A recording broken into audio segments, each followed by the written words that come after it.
तो hello friends, welcome to the GS foundation. एक बार फिर से आप सभी छात्रों का स्वागत करता हूं आपके अपने परिवार जीएस फाउंडेशन पर। आज के सेशन में जो हम लोग करने वाले हैं झारखंड जीके का महत्वपूर्ण एमसीक्यू, इसके साथ आपको मिलने वाला है फुल एक्सप्लेनेशन। और एक किस एग्जाम के लिए महत्वपूर्ण है JPSC and for all Jharkhand level exam, यानी झारखंड के सभी एग्जाम के लिए ये सेशन महत्वपूर्ण रहने वाला है।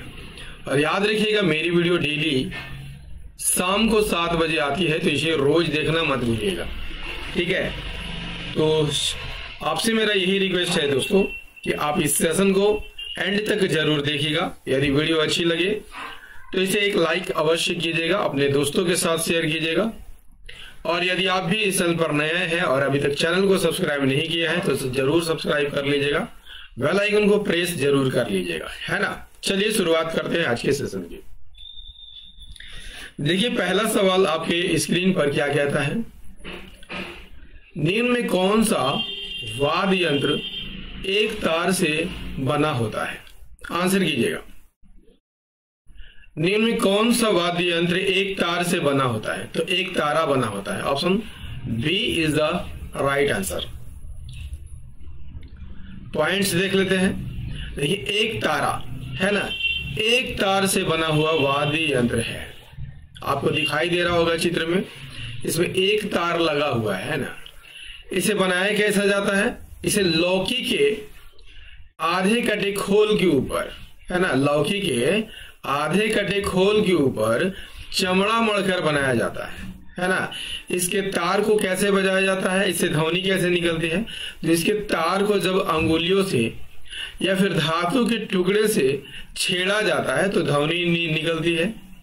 सामान्यतः इसका प्रयोग भक्ति संगीत में साधु संतों द्वारा किया जाता है। नेक्स्ट क्वेश्चन है, निम्न में किस पर्व को संथाल जनजाति द्वारा बा परब के नाम से भी जाना जाता है?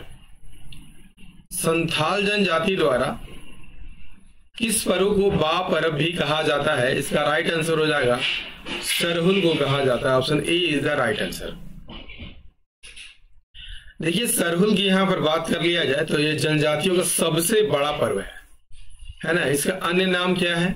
बा परब संथाल जनजाति द्वारा कहा जाता है, खद्दी उरांव जनजाति के द्वारा कहा जाता है, जगोर खड़िया जनजाति के द्वारा कहा जाता है, और यह प्रकृति से संबंधित त्योहार है।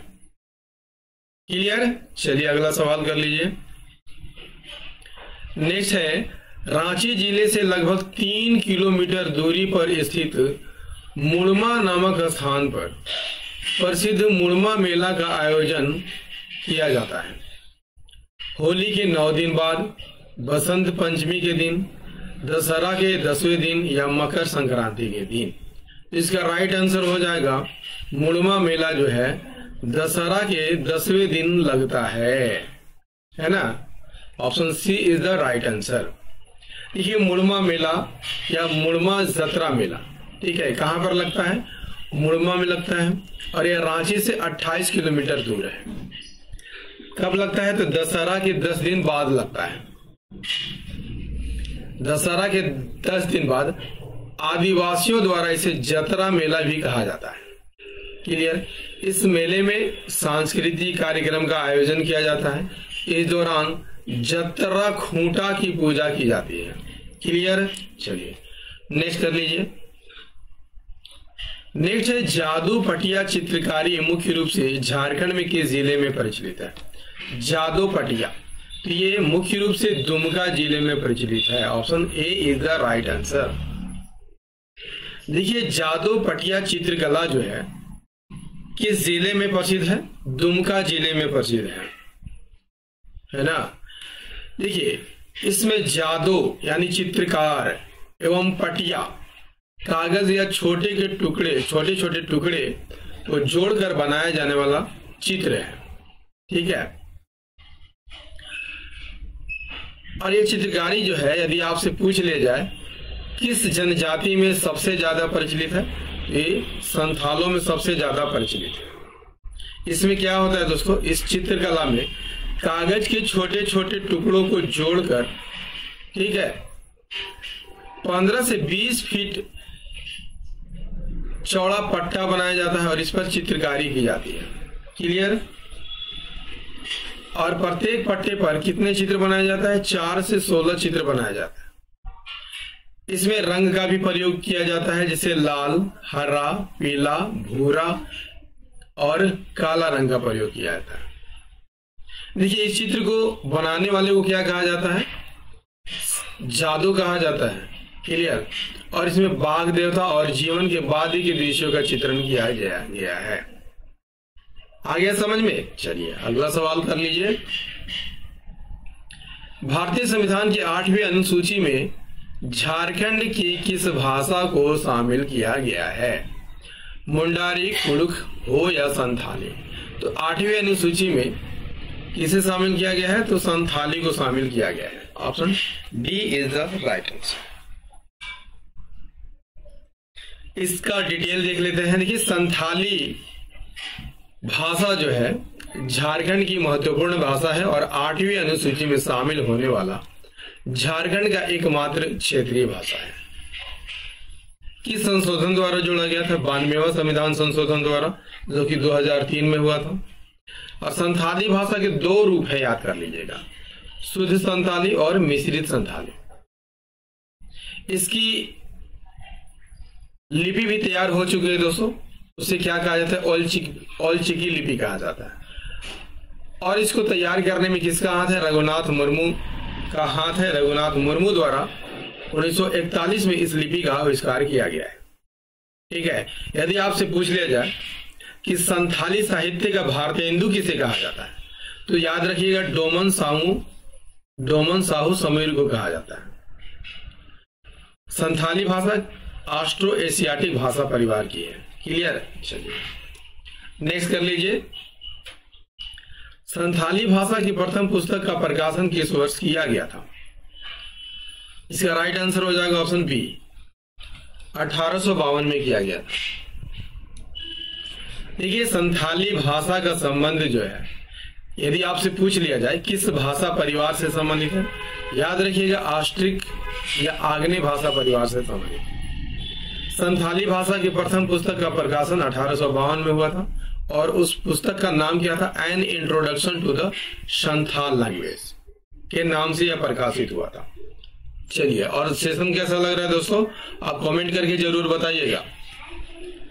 नेक्स्ट, झारखंड राज्य की सीमाएं देश के कितने राज्यों के साथ संलग्न है? ठीक है, झारखंड राज्य की सीमाएं देश के कितने राज्यों के साथ संलग्न है? इसका राइट आंसर हो जाएगा 5 राज्यों के साथ संलग्न है। कौन कौन? आइए देख लेते हैं। देखिए, झारखंड राज्य की सीमाएं जो है देश के 5 राज्यों को स्पर्श करती है। और राज्य कौन कौन है? देखिए, उत्तर में बिहार, चित्र में आपको दिखाई दे रहा होगा। उत्तर में क्या है? उत्तर में बिहार है ना। दक्षिण में आपको उड़ीसा देखने को मिलता है। दक्षिण में आपको उड़ीसा देखने को मिलता है। दक्षिण में उड़ीसा। पूर्व में पश्चिम बंगाल। पूर्व में क्या है? पूर्व में पश्चिम बंगाल दिखाई दे रहा होगा। और पश्चिम में आपको छत्तीसगढ़ दिखाई दे रहा होगा। और उत्तर पश्चिम या पश्चिमोत्तर में उत्तर प्रदेश राज्य अवस्थित है। क्लियर? झारखंड का क्षेत्रफल कितना है? 79,714 वर्ग किलोमीटर। ठीक है, जो भारत के कुल क्षेत्रफल का कितना है? 2.42% है। राइट। चलिए अगला सवाल कर लीजिए। अगला है, इनमें से किस चट्टान का झारखंड राज्य में सर्वाधिक विस्तार है? आर्कियन कालीन चट्टान, गोंडवाना क्रम की चट्टान, राजमहल ट्रैप की चट्टान या विंध्यन क्रम की चट्टान? इसका राइट आंसर हो जाएगा ऑप्शन ए, आर्कियन क्रम की चट्टान जो है झारखंड में सबसे ज्यादा विस्तार है। आर्कियन चट्टानें झारखंड की संरचनाओं में काफी समाहित है और इनका विस्तार झारखंड के 90% भूभाग पर है। अगला सवाल कर लीजिए। और सेशन कैसा लग रहा है दोस्तों? आप कमेंट करके जरूर बताइएगा। देखिए अगला सवाल कर लीजिए। जल संसाधन विभाग झारखंड सरकार के अनुसार राज्य के कुल भूभाग के लगभग कितना प्रतिशत भाग जलीय स्रोतों द्वारा आच्छादित है? इसका राइट आंसर हो जाएगा मात्र 2%। Option A is the right answer. देखिए, जल संसाधन विभाग झारखंड सरकार के अनुसार राज्य का 1.59 लाख हेक्टेयर क्षेत्र जो है जलीय स्रोतों से आच्छादित है, जो राज्य के कुल भूभाग का कितना है? मात्र 2% है। अगला सवाल, झारखंड राज्य का औसत तापमान कितना है? Answer is the option C 25 degree Celsius. Jharkhand का औसत तापमान 25 डिग्री सेल्सियस है। अगला सवाल कर लीजिए, राज्य के किस जिले में अभ्रक मूलक मिट्टी की प्रचुरता है? गढ़वा, धनबाद, कोडरमा या बोकारो? इसका राइट आंसर क्या हो जाएगा दोस्तों? ऑप्शन सी राइट आंसर हो जाएगा। कोडरमा में अभ्रक मूलक मिट्टी सबसे ज्यादा पाई जाती है ना। देखिए, अभ्रक मूलक मिट्टी कोडरमा, मांडू, झुमरी तलैया और बड़का गांव में पाया जाता है, और ये अभ्रक के खानों के समीप आपको दिखाई देने वाला है। ठीक है, इस मिट्टी को कोडरमा, झुमरी तलैया, मांडू और बड़का गांव के क्षेत्रों में पाए जाने के कारण इसे अभ्रक पट्टी के नाम से भी जाना जाता है। इस मिट्टी का रंग कैसा होता है? हल्का गुलाबी होता है। कुछ स्थानों पर नमी के कारण इसका रंग पीला भी हो जाता है। यह काफी उपजाऊ मिट्टी होती है, लेकिन इसके क्षेत्रों में जल की कमी हो जाने के कारण इस मिट्टी में समुचित ढंग से कृषि कार्य संभव नहीं हो पाया है ना। चलिए अगला सवाल कर लीजिए, झारखंड राज्य में कुल कितने भूभाग पर अवर्गीकृत वनों का विस्तार है? देखिए, अवर्गीकृत वन 33 वर्ग किलोमीटर क्षेत्र में फैला हुआ है। देखिए, अवर्गीकृत वन यानी अनक्लासिफाइड फॉरेस्ट किसे कहा जाता है? सबसे पहले जान लीजिए, वैसे वन जो रक्षित और संरक्षित वनों की श्रेणी में नहीं आते हैं उन्हें अवर्गीकृत वन कहते हैं। राइट। झारखंड में कुल 33 वर्ग किलोमीटर भूमि पर अवर्गीकृत वनों का विस्तार है, और राज्य के कुल वन क्षेत्र का कितना प्रतिशत है? 0.14% है। राज्य का सबसे बड़ा अवर्गीकृत वन यदि आपसे पूछ लिया जाए कहाँ है, तो साहेबगंज जिले में है। इसके बाद पश्चिमी सिंहभूम, दुमका, हजारीबाग का स्थान आता है ना। चलिए अगला सवाल कर लीजिए, झारखंड राज्य में CAMPA यानी कैंपा को किस वर्ष अधिसूचित किया गया था? राइट आंसर हो जाएगा 2009 में। देखिए, कैंपा यानी compensatory afforestation fund management and planning authority, यानी कैंपा कब अधिसूचित किया गया था? तो कैंपा को 2009 में अधिसूचित किया गया। ठीक है, और गठन का उद्देश्य क्या है? प्राकृतिक वनों का संरक्षण, वन्य जीवों का प्रबंधन, आधारभूत संरचना का विकास और इससे जुड़ी अन्य गतिविधियों को पूरा करना इसका प्रमुख उद्देश्य है। नेक्स्ट कर लीजिए, झारखंड का कौन सा वन्य जीवन अभ्यारण्य विलुप्त प्राय भेड़िया प्रजाति के संरक्षण से संबंधित है? राइट आंसर क्या हो जाएगा? Mahuadanr. Option B is the right answer. Mahuadanr अभ्यारण्य विलुप्त प्राय भेड़िया प्रजाति के संरक्षण हेतु प्रसिद्ध है, और किस जिले में है? झारखंड के लातेहार जिले में आपको देखने को मिलता है। नेक्स्ट कर लीजिए, झारखंड के निम्न में कौन सी एक बृहद सिंचाई परियोजना की शुरुआत 7वीं पंचवर्षीय योजना के दौरान की गई थी?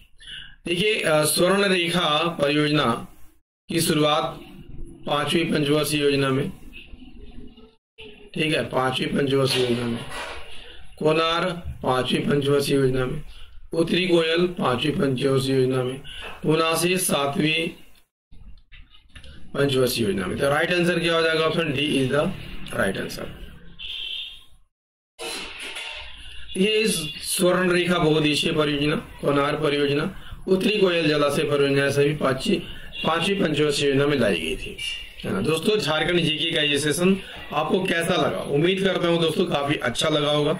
यदि सेशन पसंद आया हो तो एक लाइक कीजिएगा, इसे अपने दोस्तों के साथ शेयर कीजिएगा, और यदि आप भी इस चैनल पर नए हैं तो चैनल को जरूर सब्सक्राइब कर लीजिएगा, बेल आइकन को प्रेस करना मत भूलिएगा। मिलते हैं अगले सेशन में, तब तक के लिए जय हिंद, धन्यवाद।